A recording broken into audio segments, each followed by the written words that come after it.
I am super excited to be interviewing a lovely friend, Parul Agrawal, who is a qualified health coach and family coach, and also an international business growth strategist. And she has two master's degrees in engineering, and she is a holistic entrepreneur by passion.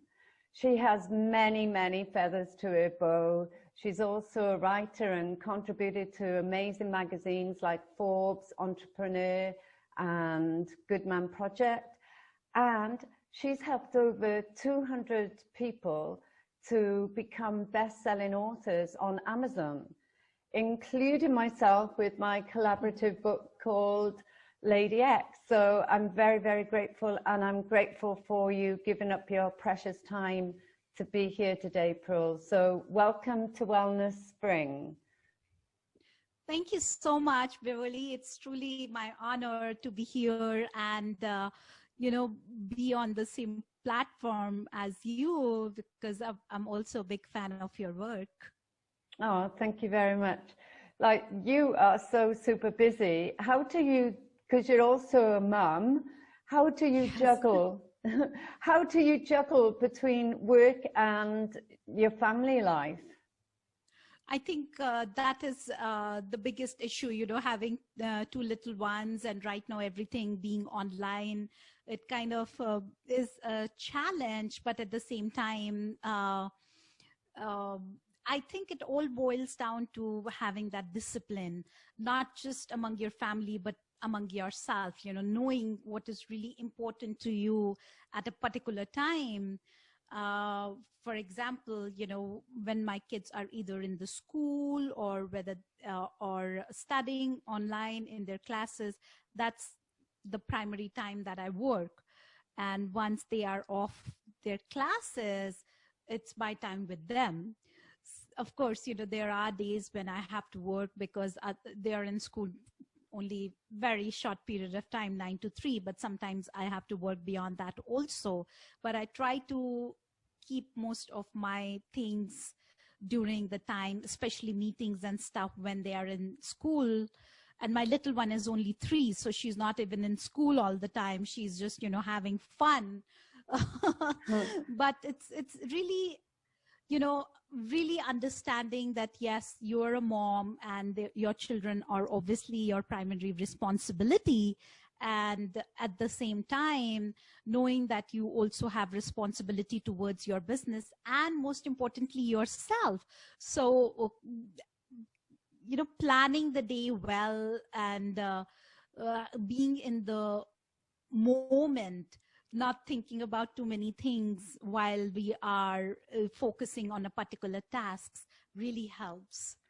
Fab. That you covered quite a bit there, and so many important things about discipline, because me, for example, I'm busy like you, and it's Yes. so easy to get distracted and not stay focused. My husband keeps nagging me, to do what's important, and since writing Lady X, he's been telling me, you've got about 10 books in the making. I've been doing research on happiness for several years, and he's like, Wow. Just write the book. And now you've got Parul to help you. But before we talk about the books, you also mentioned about the family and how you juggle in time. So, you are a family coach. During our first lockdown in France, I had so many people calling me because they were fearful and panicking. And for individuals and couples, like for couples, a lot of them weren't used to spending so much time together as husband and wife. And when you throw children into that mix as well, and then homeschooling, and then preparing meals, how is it possible to do everything? Like, did you have to cope with that as well? And I know you've written a book. You managed to get over 100 ladies to go together from around the globe, and now you're done expecting, and everybody shared a story. So, you know, I think you could help a lot of our listeners to know how to juggle and focus on business. And like, even though you're saying you do it when the children are doing their studies, today, for example, it's 8 o'clock here in Sydney, and on Friday, and it's 5 o'clock in the 3 o'clock in the afternoon for you on Thursday. So I know when we were chatting on Zoom, you would join us early hours of the morning. So I think you're a workaholic and that you work right round the clock. Not necessarily, you know, I try to not work round the clock, definitely. But so as I mentioned, it's what I do is focus on what I'm doing 100%, right? Yeah. So let's say I'm working and talking with you right now. Of course, my kids are hanging here and jumping, but I'm just focused in talking with you. And then when I'm cooking, I'm just focused on cooking. And then when I am with my children, I'm just focused on my children and not really, you know, juggling with the phone. And how that helps me is that I'm able to focus on the task 100%. And if cooking takes an hour, it only takes me 20 minutes if I'm just focused on doing that. If, you know, my children are demanding my time and I give them that half an hour or 1 hour just focused on them, then basically they know that, okay, you know, mommy has this work and once she's done, she will be back and she will be back for us completely. So again, you know, not thinking about too many things when you're doing a particular thing has really helped me. And maintaining a clean lifestyle, because what I feel, we are all into, you know, wellness, and you would understand the importance of eating clean and having the right mindset, because our brain health is also our gut health, right? It's the brain gut connection. So I feel that anytime I eat too much junk, or when I call junk, it's not burgers, but just, you know, something which is not really in alignment with my body, then I feel clogged and constipated, clogged in my brain and constipated in my gut, and I'm not that active. And so it's all about, you know, going back to that thing about discipline, which means it's not just discipline with your children, but it's also discipline of how you lead every moment of your life. And these days I have started actually going out on walks again, because right now the weather is beautiful. It's not as cold. And again, when I'm walking, I'm just, you know, focused on my walk and, you know, maybe, you know, having that connection with the divine and not really thinking, hey, what do I need to do when I go back home, or what is my to-do task. Also, writing everything down has helped me a lot, like writing either at the end of the week or writing every night, depending upon, you know, however people plan their day. And finally, preparing ahead of time has also helped me. And I try avoiding work on a weekend, because, you know, weekend, I know it's time for me, my extra spiritual studies, time for my children. And when I do that, even if it's 1 day or 2 days, that helps me rejuvenate and be more productive during my working hours. It's all about, like, okay, you can do the work either in 4 hours or, you know, half an hour if you are really focused and not clogged. Oh, that's wonderful tips. And can you please tell the audience a little bit about your background, where you grew up, your education, your family, and so forth? Because I think that's important. So as you can tell, I was born, brought up in India. So I did my, you know, education. I come from a small town in India. It's mostly known for its education, because basically the town which houses the very first engineering college in the country. So it's known for all over the country for, having that oldest engineering institute. So everybody in my town also is primarily, either highly educated or an engineer. So, I come from this town, and then obviously, needless to say, I ended up becoming an engineer. And after I was done, I had an arranged marriage, and then I moved with my husband. My marriage was like super fast. That's maybe a story for another time, but I met my husband, through portals like advertisement. Essentially, my father found him, and then we were practically married in 7 days. Oh my goodness. I landed in US. To give you a timeline, I met my husband on 7th February for the very, no, not 7th, 8th February. 7th February, my parents met him. 8th February, I met him. We got married on 17th, and I landed in US on 24th of February. So, within, this was like in 2004. So within like 20 days, my life kind of changed. Oh my goodness.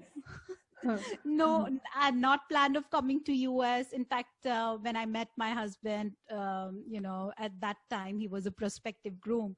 I didn't even had a passport because I had never gone out of my country. So I had no passport. I obviously had no visa. Luckily, everything happened in divine timing, as you say. And then I ended up in United States.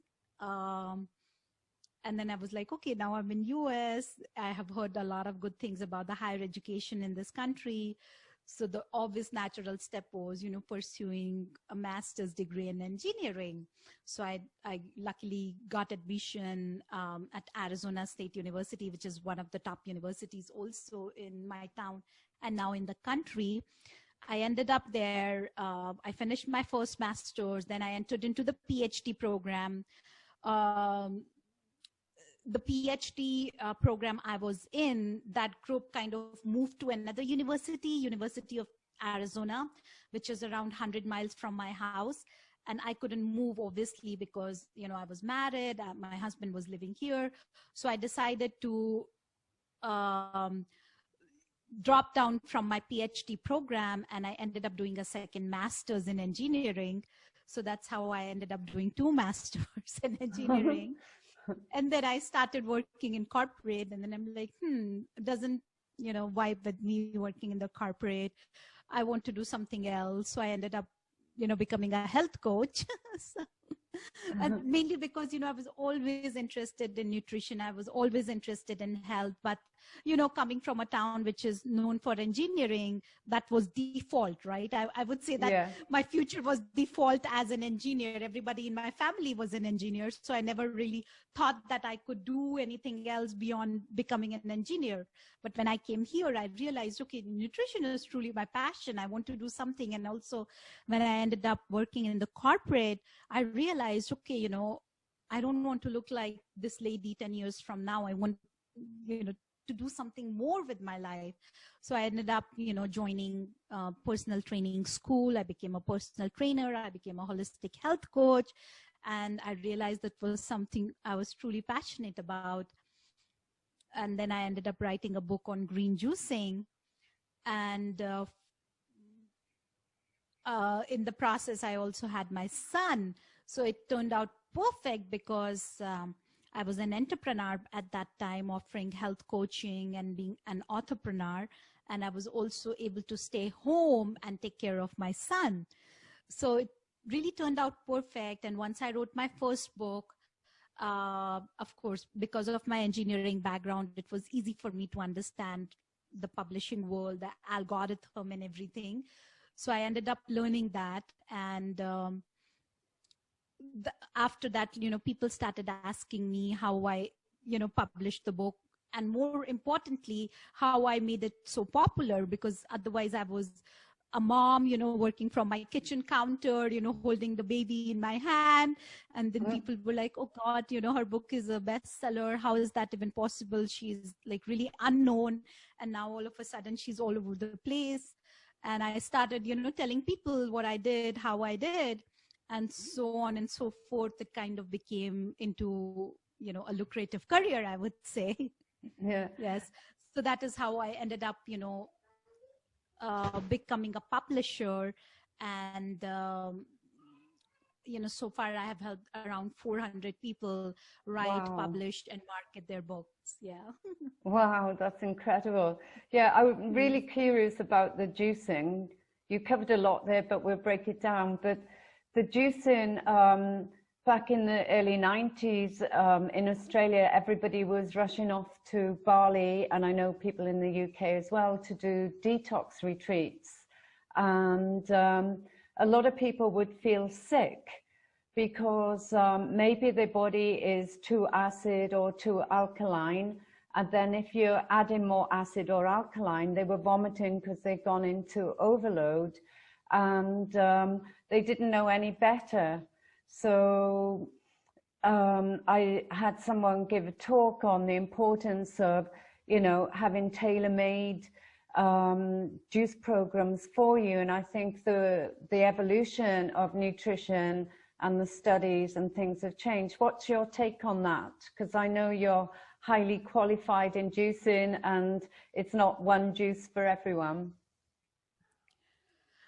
Yes, I agree, Beverly. Cookie cutter diet doesn't work for everybody, right? And obviously, people who are living in, let's say, US, right? I mean, US, we have different kind of fruits and vegetables.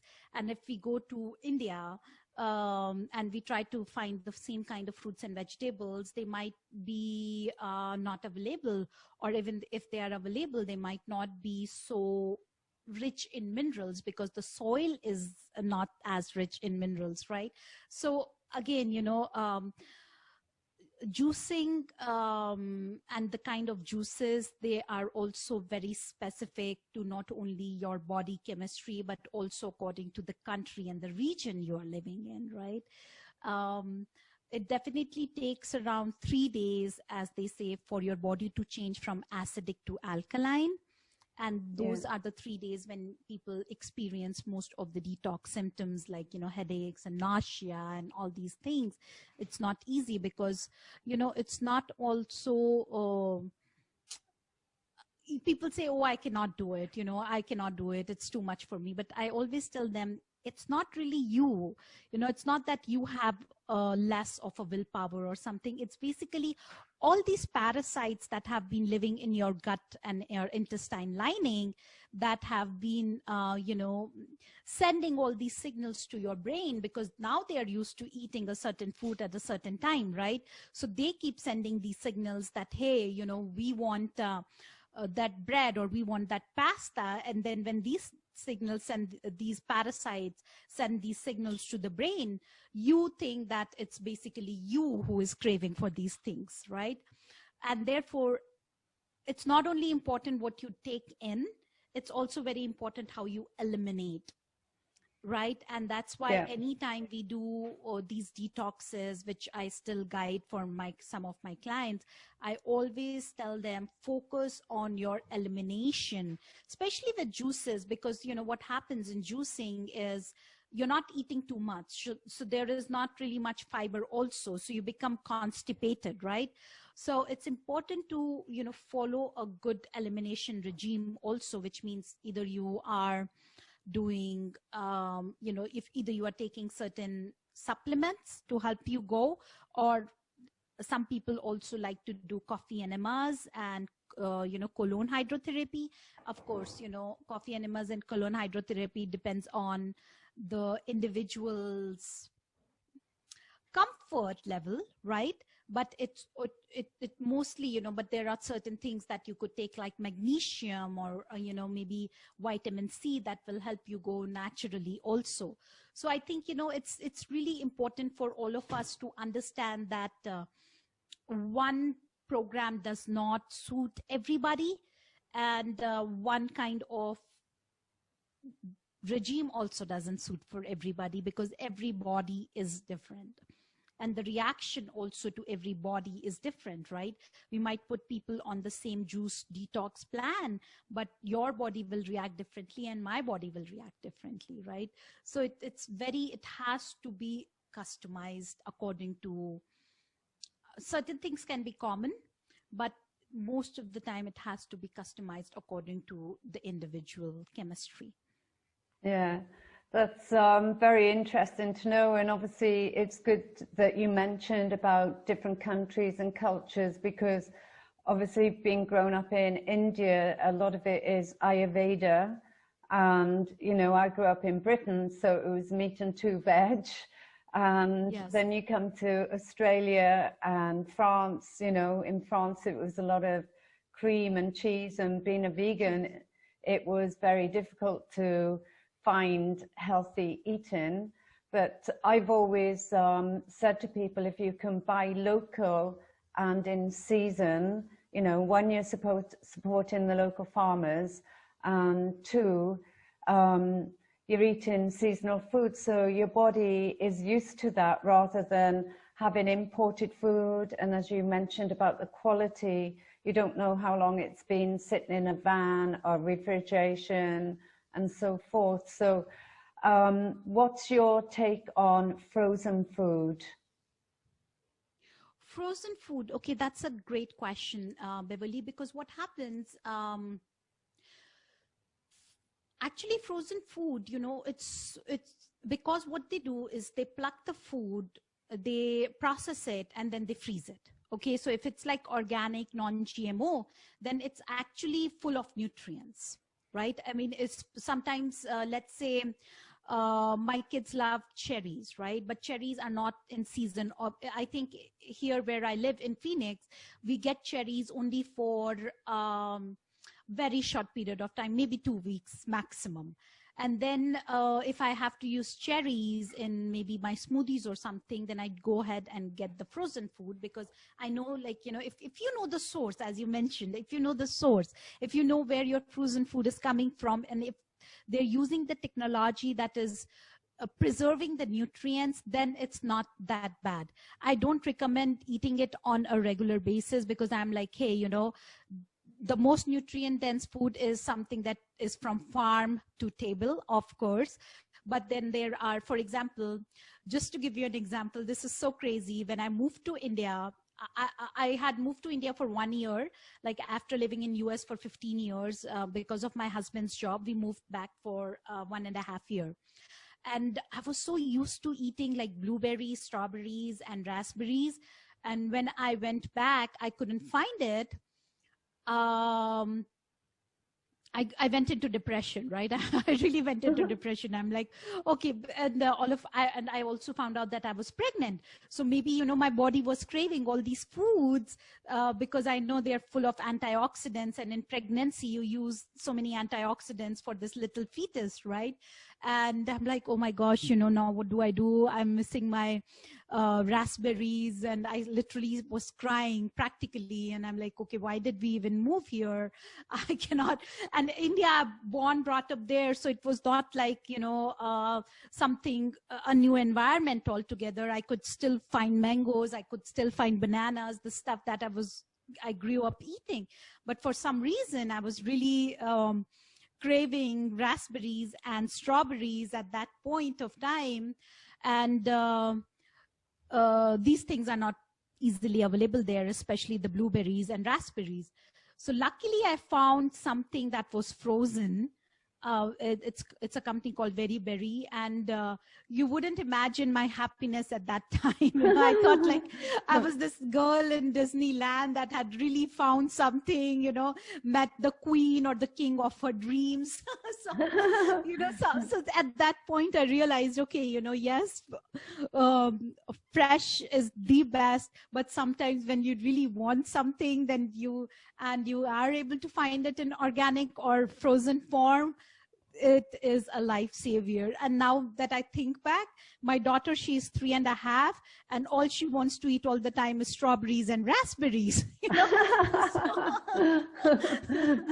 so I'm like, okay, now I know why I was craving all these things when I was pregnant, because in pregnancy there is no logic and reason and rhyme, right? So everything Exactly.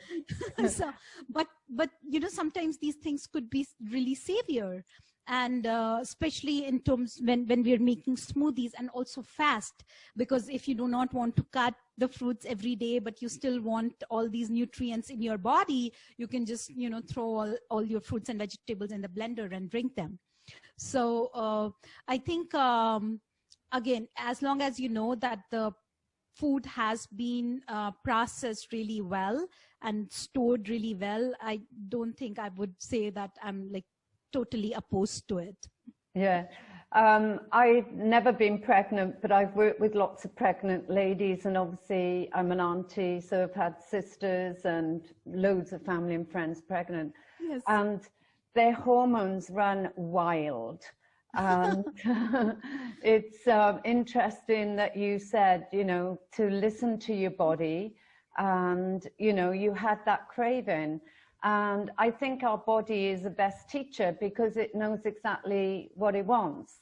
And it's also, when you're talking about the antioxidants and everything, you got the old saying from Hippocrates, let food be thy medicine and medicine be thy food. So I totally believe the food can heal you and heal any ailment. And from research now, they're saying that, you know, our gut is our new brain, and all disease starts in our gut. So I think healthy mind, healthy body, like you talked about focus, which is amazing, and also the discipline. So those are two very strong factors. And you mentioned algorithms with your first best-selling book. And since I'm not a techie, and when you did join us occasionally on Zoom, it was like, whew, way over my head. So in layman's terms, can you tell people how you manage to get yourself and other people to be a best-selling author on Amazon and Kindle? Oh, yes, definitely. I would love to. So basically, see, it's all based on how we set the book correctly on Amazon, and how we do like a launch or a pre-launch strategy, essentially. You know, in simple terms is, let's say I have a book on Ayurveda, for that matter, right?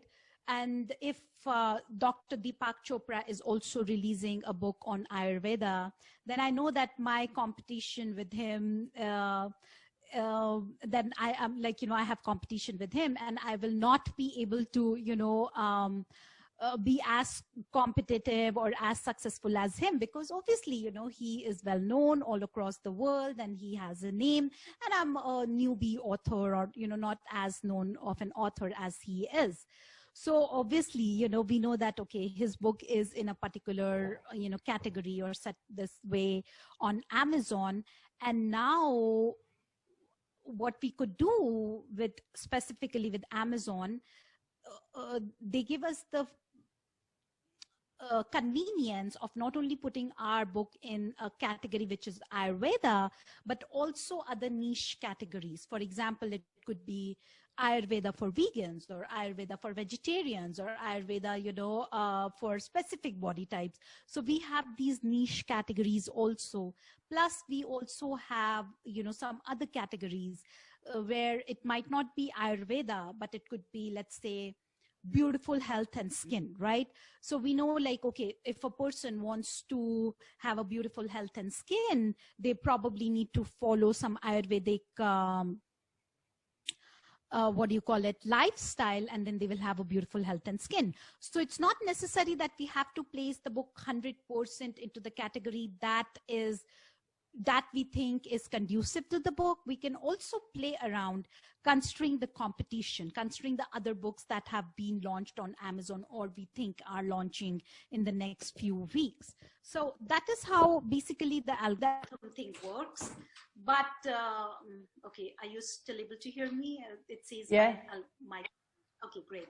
Yes, I think something happened. So anyway, so so that is essentially how the algorithm, speaking of algorithm, that works.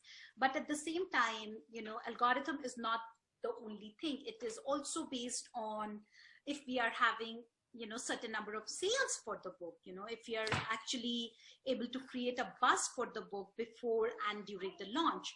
So there are certain factors, but definitely a lot is also based on just purely competition. Fantastic.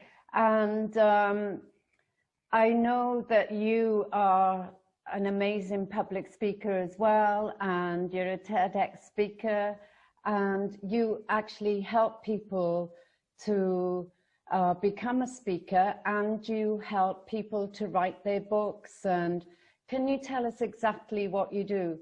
And we're talking about changes, and it's the first time I've done a call this early, and the sun keeps moving into the room. Yes, so I apologize if you can't see me. That's perfect. In fact, I love all the background, and I love, how the sun is falling on your face. So basically, what I do is I help authors, publish and market their book, and I help businesses, or you could call them coaches, consultants, with their branding. And when it comes to branding, it's all about, okay, what helps them be the authority in their field, right? So is it like writing a book? Is it getting on the stages? Is it, really helping them grow on the social media? So basically, any way that they could use to share their message with the world, so it could be, getting them on speaking stages or podcasts, or it could be, helping them with their book. And even if, let's say, an author comes to me, so yes, writing a book, getting into the bestseller, that's the easy part, I would say, right? The difficult part is, how do we continue this momentum? How do we build our business, and how do we reach out to people, beyond our network, and people beyond, who have already bought our book? And that takes essentially more than just, book launch. You have to really go out there and just, I always tell authors that people do not buy products, people buy people. So at the end of the day, it's basically you who has to be at the front of you sharing your book and you sharing your message, right? Of course, you can hire a PR team, you can hire all these people to market your book. All that is good. But at the end of the day, if your reader or if your ideal client is not resonating with you as a person, it doesn't really make any sense spending all this money in PR or anything else. So, just be out there and create that connection with your ideal readers or clients. That is the most important thing for anybody, for that matter. Fantastic.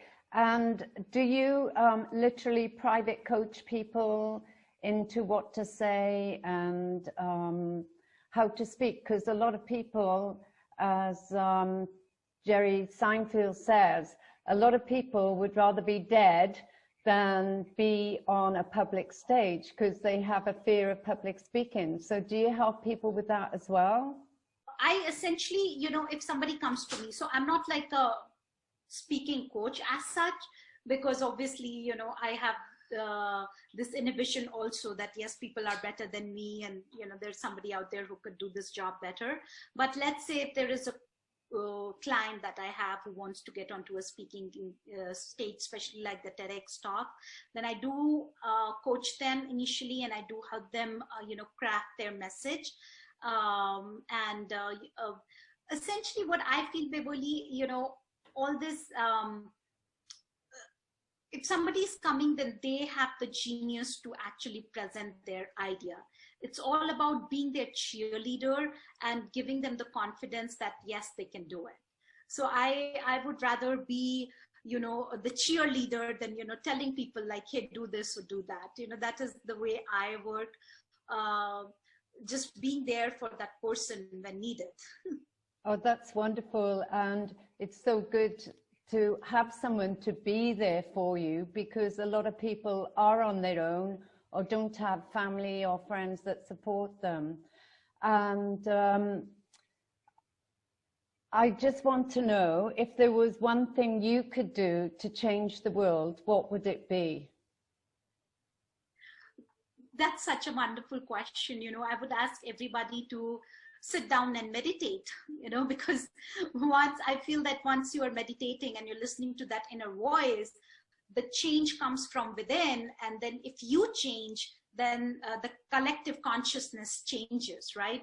So it's all about, you know, change starts from within and change starts with you. So I would first and foremost change myself, like, you know, meditate myself more. And then I feel that once I do that, my aura will shine, and anytime I meet anybody, they will also see this change and, you know, get inspired to lead a more holistic lifestyle and meditate more. Oh, thank you very much. And you are such a shining light, and I know we could talk for hours, but I'm consciously aware of the time. So how can people get hold of you? Right now, I am on my, I wouldn't say social media, because for some reason I got blocked from Facebook and Instagram. But yeah, through my website, it's parulagrawal.com, my first name, last name.com, and on LinkedIn by author Parul. So I'm on LinkedIn and Twitter and Clubhouse also, but mostly my website.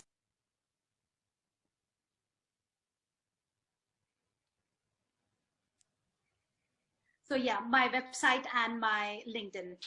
Great, and I'll put those on the blurb. So thank you, thank you, thank you so much for giving up your precious time and for all your wonderful words of wisdom that you've shared with us today. Thank you. Thank you, Bevoli. Actually, it was truly my honor.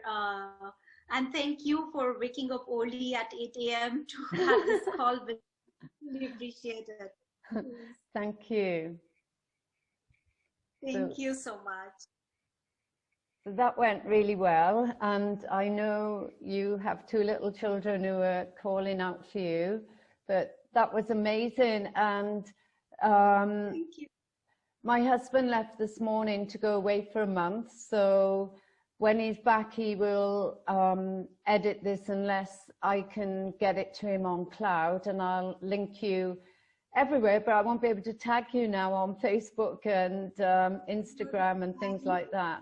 But anyway, you know, normally my nanny is here till 3, but I tell you what happened. Her daughter, she met with my nanny's daughter met with an accident. The daughter is, you know, studying. She's doing pre-med somewhere, and her foot got into this door, okay, in her college, and she got hurt. And now my nanny, because this daughter has exams going on, so my nanny has to go early every afternoon to drop her to the college, because otherwise she takes bus. But these days she cannot take bus because she cannot walk, and she has to leave early. And normally my children are in school, but today they had off, right? I mean, they have this parent-teacher meeting, and then I didn't realize they had this school vacation today, and I'm like, wow. So everything kind of, you know, but I hope it was not too noisy and it would serve your purpose. I'm so sorry if it was too confusing and disturbing. No, it was perfect, so don't worry about that. But yeah, so I will contact you, you know, to get, I need to be disciplined and focused on getting my books finished, and then I'll contact you about getting them published. And I also spoke with Marika. I think we spoke maybe on Monday, I would think. Come here, no crying. Why are you crying? What happened? Oh. Don't call anybody, just watch Peyton. So yeah, so I spoke with her. Right now her focus is on the French market. So I told her, you know, I'm trying to figure out like what we can do for her in the French market, because you know, I know like I'm confident in the US and Indian market, but French I'm not so confident. So I'm trying to figure out if things work out, then I'll let her know. Oh, that's really kind of you. And yeah, because I've got another French friend who's asked me, like she goes with Findhorn, and which is a well-known author, book company in America, I believe, Findhorn Publishing Company. But she asked me, how can she be #1? She was saying, how many books did you sell to be #1? Because she sold many thousands, but she's still not #1.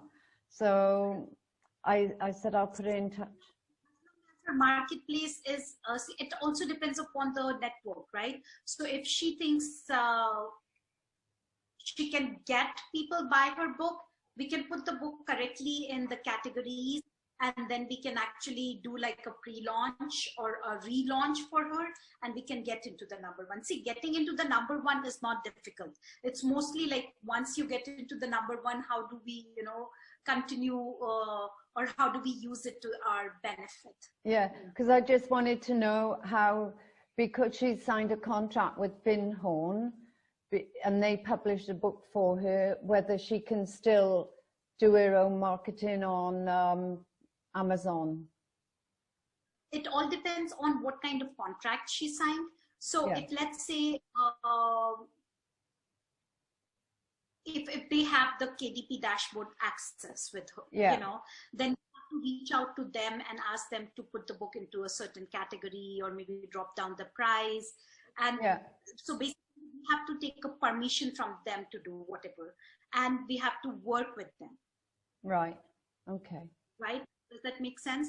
Because otherwise, you know, we won't be able to do anything. If we have to, that's what I said. Sometimes these publishers are very kind, and they also, because they also get a good review, right? If their author is a best author, so it's also credible for them. So sometimes, you know, they are willing to cooperate, but sometimes not. So it all depends on them. Yeah. Okay. Well, it's good that I've had some insight more about your background, because I don't see it advertised about being a certified health coach and all the rest of it. So it's really nice to know what you're doing. Basically, if I have clients, I tell them like, hey, it's mostly kind of, you know, an added thing that I do just because I feel that, you know, once you have the right kind of mindset, you can actually write the correct book. So I'm not really promoting myself as a health coach, but any client who comes to me, the first thing that they really do is basically, you know, start eating clean. Yeah, no, that's really good. Because, you know, I believe you are what you eat, think and drink. So it's really important, the quality of the food. And recently, because for many years I teach people how to breathe, and now I've been happy that scientists are proving that if you breathe correctly, it will help your digestion, your sleep, and various other ailments. And in it, there's one scientist called James Nestor who lives in America, and he talks about our ancestors and how their face and everything was a lot wider. Like for me, I've got a narrow face, my jaw was too small, I've had 8 teeth taken out, I had overcrowding, crooked teeth, had to have a brace and blah, blah, blah.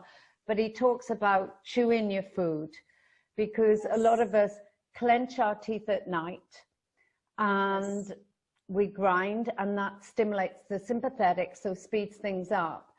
And a lot of the food over the last 100 years, even though you are an expert with juicing, are smoothies and soft, like avocado dips, and everything is soft. So we need a lot of hard, crunchy food so we can use our jaw to crunch, crunch, crunch.